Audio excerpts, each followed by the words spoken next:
Hello friends, welcome to Hats Kitchen. എല്ലാവരും ആലു പൊറോട്ട എന്ന് കേട്ടിട്ടുണ്ടാവും.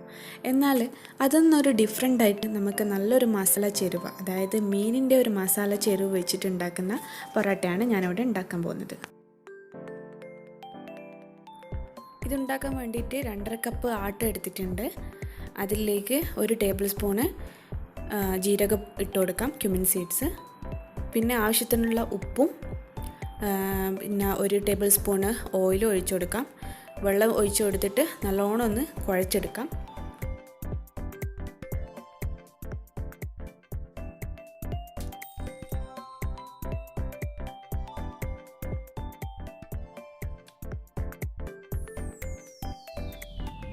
വെള്ളം കുറച്ച് ഒഴിച്ചു കൊടുത്തിട്ട് ഇത് കുഴച്ചെടുത്താൽ മതി. എല്ലാം വെള്ളം ഒരുമിച്ചിട്ട് ഒഴിക്കേണ്ട ആവശ്യമില്ല. കുറച്ച് ഒഴിച്ച് നല്ലോണം എല്ലാ ഭാഗത്തും മിക്സ് ചെയ്തുന്ന രീതിയിൽ കുഴച്ചെടുത്ത് നല്ലൊരു പരുവത്തിലാക്കാം.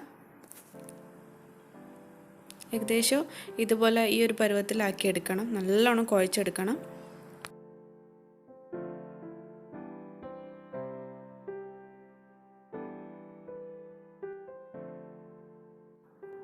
മാവ് റെഡിയായി കഴിഞ്ഞാൽ അതിന് മുകളിലേക്ക് കുറച്ച് ഓയിൽ അപ്ലൈ ചെയ്യാം. നമുക്ക് ഓയിൽ തേച്ചെടുത്തതിന് ശേഷം ഏകദേശം 1 മണിക്കൂർ 1.5 മണിക്കൂർ ഇത് നമുക്ക് കീപ്പ് ചെയ്യാം. ഒന്ന് മൂടി വെച്ചിട്ട്, ഈ പാത്രത്തിൻ്റെ മൂടുകൊണ്ട് മൂടി വെച്ചിട്ട് കുറച്ച് നേരം 1.5 മണിക്കൂറേക്ക് വെക്കാം. ഇനി ഇതിന് മസാല ഉണ്ടാക്കാൻ വേണ്ടിയിട്ടുള്ള മീൻ ഞാനിവിടെ അയിലയാണ് എടുത്തിട്ടുള്ളത്. അയിലയിലേക്ക് ഒരല്പം ഏകദേശം 1/4 ടീസ്പൂണ് മഞ്ഞൾപ്പൊടിയും ഏകദേശം 1.5 ടേബിൾ സ്പൂണ് മുളക് പൊടി ഇട്ട് കൊടുക്കുന്നുണ്ട്, കുറച്ചുകൂടി സ്പൈസി ആവാൻ വേണ്ടിയിട്ടാണ്. പിന്നെ ഉപ്പും കുറച്ച് വെള്ളവും ചേർത്തിട്ട് നല്ലോണം കുഴച്ചെടുത്തിട്ട് ഒരല്പസമയം നമുക്ക് ഫ്രിഡ്ജിലോ വെക്കണമെന്നില്ല, പുറത്ത് വെച്ചാലും മതി, കുഴപ്പമില്ല. ഒന്ന് ഈ മസാല ഒന്ന് പിടിച്ച് വരാൻ വേണ്ടിയിട്ടാണ്.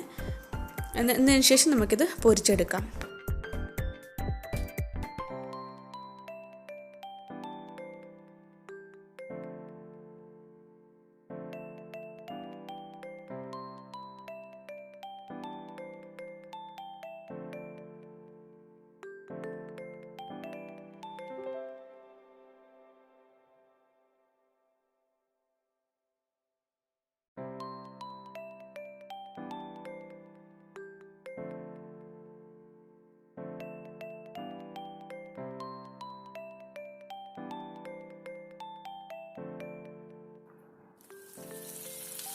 ഒരു 15 മിനിറ്റിന് ശേഷം ഞാൻ മീനിങ്ങനെ പൊരിച്ചെടുക്കുന്നുണ്ട്. ഓയിലാണ് പൊരിക്കുന്നത്. നിങ്ങൾക്ക് വേണമെങ്കിൽ വെളിച്ചെണ്ണ യൂസ് ചെയ്യാം. ഓയിലിട്ട് പൊരിച്ചെടുക്കുന്നുണ്ട് ഇത്. എന്നിട്ട് ഇത് നമുക്ക് പൊരിച്ചെടുത്ത് കഴിഞ്ഞ് കഴിഞ്ഞാൽ സൈഡിലോട്ടേക്ക് വെക്കാം. എന്നിട്ട് മസാല തയ്യാറാക്കി എടുക്കാം. മസാല ഉണ്ടാക്കാൻ വേണ്ടിയിട്ട് ഞാനിവിടെ 4 ചെറിയുള്ളി എടുത്തിട്ടുണ്ട്. പിന്നെ കുറച്ച് കറിവേപ്പില, 3 വെളുത്തുള്ളി അല്ലി ചെറുതായി അരിഞ്ഞിട്ട്, പിന്നെ 8 പച്ചമുളക്, കുറച്ച് മല്ലിയില ചെറുതായി മുറിച്ചത്, പിന്നെ ഏകദേശം 2 ഉള്ളിയോളം ഉള്ളി ഞാൻ ചെറുതായി അരിഞ്ഞിട്ട് എടുത്ത് വെച്ചിട്ടുണ്ട്. പിന്നെ വേണ്ടതാണ് തേങ്ങ ഞാൻ മിക്സിയിലിട്ട് അടിക്കുന്നൊന്നുമില്ല. തേങ്ങ അതുപോലെ തന്നെ ഡയറക്റ്റായിട്ട് ഇട്ട് കൊടുക്കുന്നതാണ്. മിക്സിയിലിട്ട് അടിക്കുമ്പോൾ കുറച്ചും കൂടി വെള്ളം പോലെ ആവും. അതിനേക്കാളും ബെറ്റർ ഇങ്ങനെ എടുക്കുമ്പോൾ കുറച്ചൊരു ഡ്രൈ പരുവത്തിൽ നമുക്ക് കിട്ടും മസാലയാക്കുമ്പോൾ. ഇതിലേക്ക് 2 ടേബിൾ സ്പൂണ് ഓയിൽ ഒഴിച്ച് കൊടുക്കുന്നുണ്ട് ഞാൻ.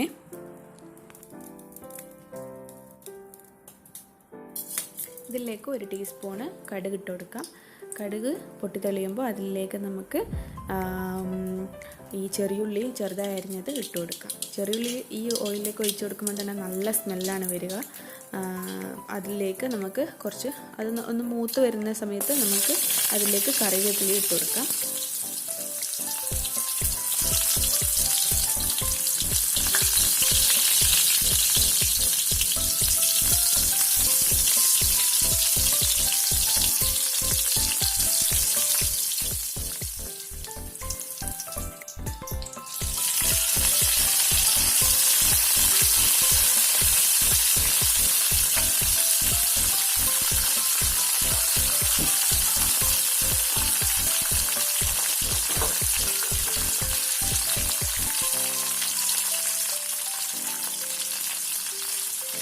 കറിവേപ്പിലയുടെ സ്മെല്ലൊക്കെ പോകുന്ന സമയത്ത് നമുക്ക് ഈ ഉള്ളി ഇട്ട് കൊടുക്കാം. 2 ഉള്ളി ചെറുതായി അരിഞ്ഞത് ഇട്ട് കൊടുക്കാം.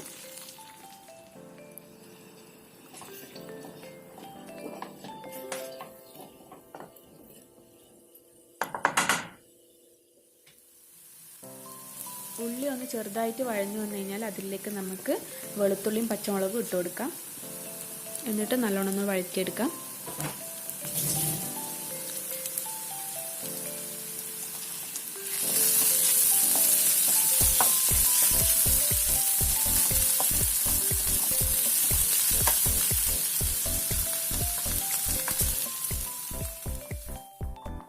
ഉള്ളിയും പച്ചമുളകൊക്കെ നല്ലോണം വഴഞ്ഞു വന്നു കഴിഞ്ഞാൽ അതിലേക്ക് നമുക്ക് തേങ്ങ ഇട്ട് കൊടുക്കാം. ഏകദേശം 1 കപ്പ് തേങ്ങയോളം ഞാൻ ഇട്ട് കൊടുക്കുന്നുണ്ട്. നിങ്ങൾക്ക് വേണമെങ്കിൽ കുറച്ചും കൂടി ഇടാം.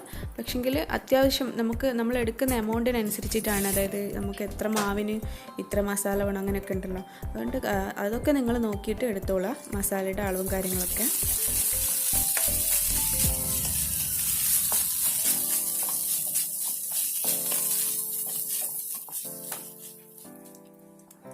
തേങ്ങ നല്ലോണം മിക്സ് ആക്കിയതിന് ശേഷം അതിലേക്ക് നമുക്ക് കുറച്ച് ഉപ്പ് കൂടി ഇട്ട് കൊടുക്കുക. ആവശ്യത്തിനുള്ള ഉപ്പ് ഇട്ട് കൊടുക്കുക. ഉപ്പ് വേണം, പോരാന്നുണ്ടെങ്കിൽ നിങ്ങൾക്ക് പിന്നെയും ചേർത്ത് കൊടുക്കാവുന്നതാണ്.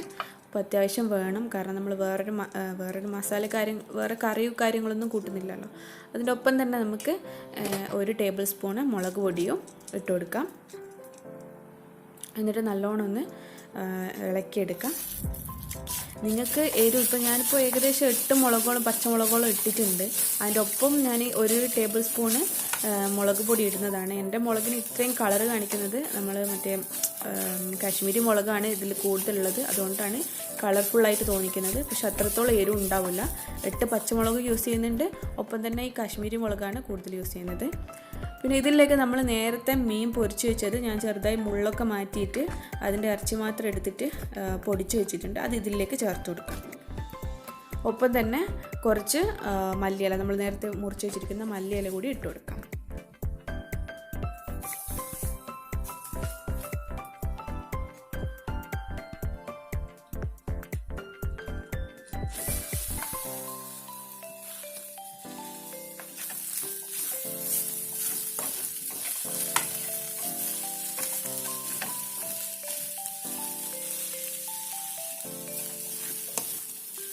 അപ്പോൾ നമ്മളുടെ മസാല ഏകദേശം ഇവിടെ റെഡി ആയിട്ടുണ്ട്.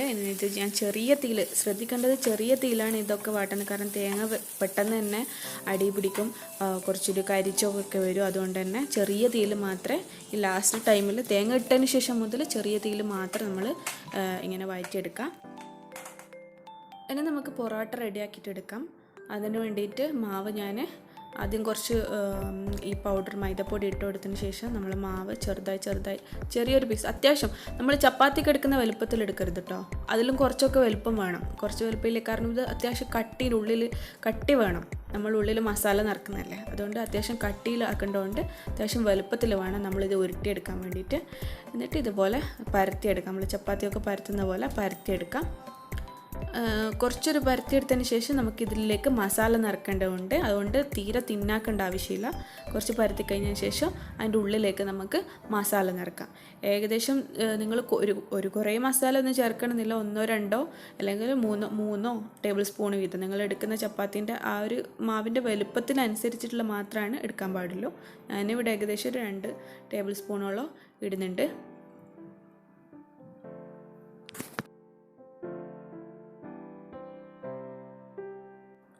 മസാല ഇട്ടതിന് ശേഷം നമുക്കത് ഇതുപോലെ ഞാൻ കാണിക്കുന്ന പോലെ യോജിപ്പിച്ചെടുക്കാം, കൂട്ടിയെടുക്കാം, ഒരു കിഴി പോലെ.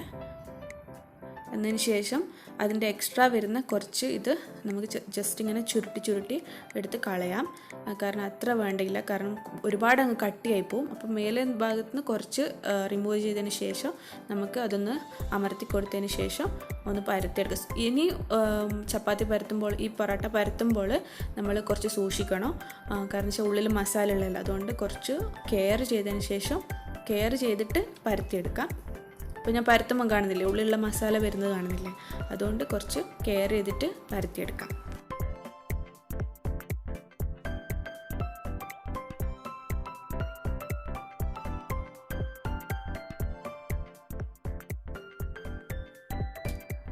ഇത് അധികം തിന്നാക്കാൻ പാടില്ല. തിന്നാക്കുന്നതിനനുസരിച്ച് അത് പെട്ടെന്ന് പൊട്ടിപ്പോകാനുള്ള ചാൻസ് ഉണ്ട്. അതുകൊണ്ട് അത്യാവശ്യം ഒരു കട്ടിയിൽ പരത്തിയെടുക്കുക. നമ്മൾ നല്ലോണം എണ്ണയൊക്കെ തേച്ചിട്ട് ആണ് ഇത് ഉണ്ടാക്കുന്നത്. ഇതിൻ്റെ കൂടി കൂട്ടാൻ വേറൊരു സംഭവം വേണമെന്നില്ല. എൻ്റെ ഒരു അഭിപ്രായത്തിൽ ഇത് തന്നെ ചുരുട്ടിയിട്ട് കഴിക്കാനേ ഉള്ളൂ. ഇതിന് വേണ്ടിയിട്ട് ഞാൻ ഒരു പാനിൽ കുറച്ച് നെയ്യ് എടുത്തിട്ടുണ്ട്. ഈ നെയ്യ് ഉപയോഗിക്കുന്ന സമയത്ത് നിങ്ങൾക്ക് ഇഷ്ടമില്ലെങ്കിൽ ചില ആൾക്കാർക്ക് ഈ നെയ്യ് ഇഷ്ടാവില്ല. അതുകൊണ്ട് നെയ്യ് ഇഷ്ടമില്ലാത്ത ആൾക്കാരാണെങ്കിൽ ഓയിലോ അല്ലെങ്കിൽ വെളിച്ചെണ്ണ നിങ്ങൾക്ക് യൂസ് ചെയ്യാൻ പറ്റുന്നതാണ്. എനിക്ക് ഗീ ഉള്ളത് അധികം വലിയ ഇഷ്ടമൊന്നുമില്ല. പക്ഷേങ്കിൽ ഞാനിത് ജസ്റ്റ് ഒന്ന് ഉണ്ടാക്കുന്നതാണ്. എങ്ങനെ ടേസ്റ്റിൻ്റെ ഡിഫറൻസ് മനസ്സിലാക്കാൻ വേണ്ടിയിട്ട് കുറച്ച് ഗീ ഇട്ട് വെക്കുന്നതാണ്.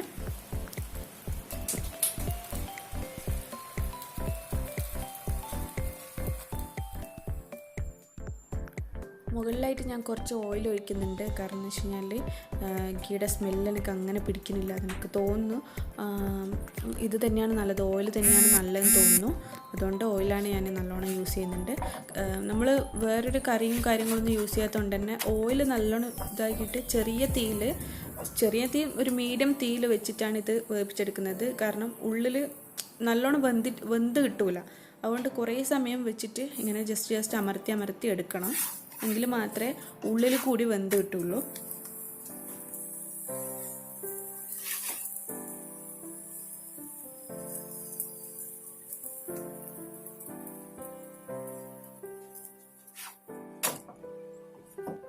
അപ്പോൾ നമ്മളുടെ ഫിഷ് പൊറോട്ട ഇവിടെ റെഡി ആയിട്ടുണ്ട്.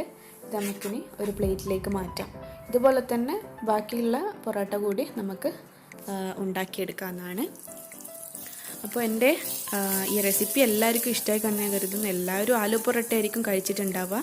അപ്പോൾ നമുക്ക് സ്പെഷ്യലായിട്ട് ഫിഷ് പൊറോട്ടയാണ് ഞാനിവിടെ ഉണ്ടാക്കിയിരിക്കുന്നത്. ഇഷ്ടമായിട്ടുണ്ടെങ്കിൽ എല്ലാവരും എൻ്റെ വീഡിയോ ലൈക്ക് ചെയ്യുക, ചാനൽ സബ്സ്ക്രൈബ് ചെയ്യുക. അപ്പോൾ ബൈ ഫ്രണ്ട്സ്.